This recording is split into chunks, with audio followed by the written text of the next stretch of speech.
I mean, that's what we've been talking about from the beginning. Is Gates has these incestuous relationships with Anthony Fauci that go back 20 years, where he's paying Fauci, and they have all kinds of really corrupt financial entanglements with each other. He brought Fauci to his house in 2000, and his $189 million house in Seattle brought him into the den, sat him down, and said, "I want to have a partnership with you." Whoa. The way that Fauci explains it is that Fauci would develop the drugs and then pass them on to the drug companies, to Merck, Sanofi, Gilead, Johnson and Johnson.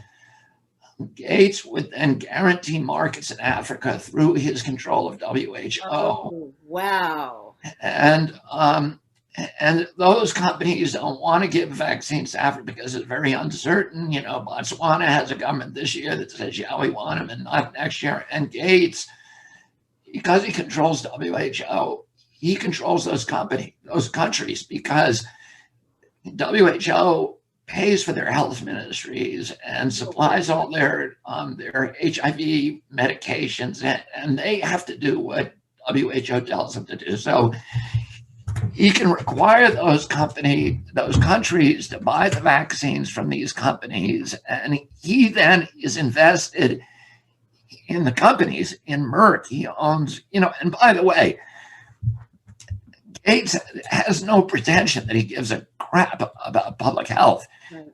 His other investments are in tobacco companies, in processed foods, in Coca-Cola, in Cargill, in Monsanto, in Philip Morris, Kraft, cheese, and then all the oil companies, which he owns stakes in virtually all of them. So he's not a guy who cares about climate, Right. or who cares about public health. He's a guy who cares about control.